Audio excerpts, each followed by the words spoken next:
What's up guys, Marcus here, back in the shop, and before I start this review, I just want to start off by saying I did grow up watching Rocky, and yes, I am a Rocky fan. Here's proof of the old classic DVD, the collector's edition from way back in the day. So I do want to say that because I don't want to come off as someone who's riding the bandwagon of the Rocky wave or whatever. No, I actually did grow up watching Rocky, and I'm a huge fan. I even liked Rocky 5, which was the 90s joint or whatever. Even though that movie was a big pile of poo, I still enjoyed it for what it was when I saw it on TV. But with that being said, on to the review. Something new. Stop, drop, shut them down, open up shop. Oh, no. Creed stars Michael B. Jordan, as we all know, who I personally say is getting better and better as an actor. Each role he takes on, I feel like he's just improving, and he's hungry more. He's hungry to learn more, and he just tries to find out how to improve the character. In this movie, he gains 24 pounds of solid muscle just to look the part. Now, I know a lot of you guys are going to say plenty of actors do that. Christian Bale, Chris Evans, Hugh Jackman. Mind you, these guys already had movies under their belt. Michael B. Jordan only has maybe a handful of movies that people are aware of. A lot of people don't even know who this guy was. They just know him from that failure of Fantastic Four, which it is a failure. I did a review on it and I shit it all over it. Even in that movie, you can't say he did a bad job. None of the actors did. They all did their part. If you haven't seen Fruitvale Station, you know that this dude is serious when it comes to acting. He has the emotions, he has the anger, he has it all. So I definitely can't wait to see what he's going to be doing in the future. Now with this movie though, what can I say, man? Like, he's just taking the acting chops to a whole nother level. Now, as we all know, this movie is about Apollo Creed's son, Adonis Johnson, who is pretty much trying to break away from the shadow of having, you know, the burden of knowing that he is the son of the world's greatest fighter at that time. So a lot of people depict him as baby Creed. And if you've seen the last Rocky movie, that was the issue that Rocky Jr. or Rocky's son, you know, they had the same issue. And the crazy thing is, the dude wasn't even a fighter.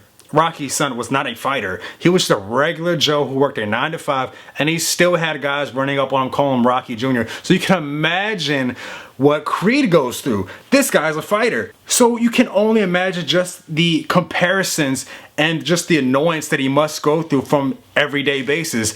That's why he wasn't going for the name Creed. That's not really a spoiler, it's kind of a given. And it's common sense to know that people are going to compare him to his father. Now, with that being said, this is a slight rags to riches story, but with certain twists, you know, from the beginning and whatnot. But I won't go any further to that because that's kind of spoiler territory. But it is kind of like Southpaw, where we start here, and then we go down here, then we go up, then we go down here. And this roller coaster is more of a rags to riches story. So if you don't understand this topic or this concept, then never mind. I'm just waving my hands like an idiot. Rocky kills the role again. A lot of people aren't Rocky or Sylvester Stallone fans because they say he can't act and whatnot. But this movie right here just shuts all that down. All the Expendables, all those stupid movies that he's been doing for the past few years, scratch all that. I really want to say that he just like Michael B. Jordan, just cleaned his slate clean with this movie. So if you, I mean, I like Expendables for what it was and everything. I know the concept, it's just a fun shoot 'em up type of movie, but you can't take, you know, Sylvester Stallone as a serious actor because of that, because of those movies. And some people may say the same thing about Fantastic Four. With this movie though, it's got the emotion, the adrenaline, it hits home, so it's gonna make you want to tear up at moments. You know, if you're grown, if you grow up watching Rocky, you're gonna tear up in certain moments, and if you don't, then you just don't have a heart, or you're just not a fan. Now, with that being said, man, I have nothing bad to say about the movie itself. My only complaint is within myself walking into the theater.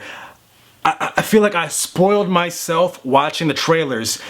I don't know if anyone's ever done this. I did this with Spider-Man, where you see a lot of the good shit in the trailers, and then when you go watch the movie and they spoil it for you. That is my only nitpick about this movie. And it's not even their fault. It's, again, my fault. I kind of watched the trailers way too many times because out of excitement, and I felt like a lot of the things that you'll see in the trailer is over dramatized or over dramatic. I'm not sure which word is correct. And when you go watch in the theater, it's just that scene. But when you watch in the trailer, it's so much, I don't know, it's just overly dramatic when you watch it in the trailer. But when you watch it, it's just a regular scene. So that kind of threw me off a little bit. I was a little disappointed. But with that being said, that doesn't take away from how good this movie is. Just the action, just the one scene that I don't think I'll ever see it again in any other movie. And if I do see it in another movie, I don't care if it's 10 to 15 to 20 years from now, I'll always think back to Creed. It's the first fighting scene between Creed and I forgot dude's name. That fight, just the cameras, just the shots. It was all in one shot. There was no cuts, no jump cuts, no nothing. It was just the camera swinging from fighter to the coaches, to the ref, to outside, to wide shots and whatnot. It was just dope to me. Like, I've never seen that. When it comes to the second fight, of course it was awesome. I mean, I watched it with my girl and like we were both just at the edge of our seats like we're watching a real HBO fight. Like, I feel like we were more excited to watch this fight than the Cotto versus Canelo fight that happened on Saturday. That fight, we were kind of out of it because it was kind of late. But this fight, this shit just had us at the edge of our seats. And it's a movie, so obviously it's not real. So with that being said, guys, I am a huge fan of Rocky again. And I want to say I will be a huge fan of the Creed series if they do decide to make sequels. They say they will, so I'm hoping they will. I mean, I can't see this movie doing bad in the box office. There was only a couple people in the theaters, but we saw it dumb early. So with that being said, guys, I'm giving it a 10 out of 10. There's no complaints about this movie that I have, again, other than me just spoiling myself with the trailers. But yeah, that's pretty much it, guys. If you've seen it, go check. If you have not seen it, go check it out. Let me know what you think in the comments section. And yeah, as you guys know, don't forget to subscribe if you're new, or like the channel and share it. And let's talk about this movie, man. I kind of want to compare it to Southpaw, but I don't want to do it in the video. I'd rather do it in the comments because I kind of want to go into more details. So if you've seen Southpaw and you want to compare it to Creed, let me know what you guys think. Yeah, that's it. Till next time.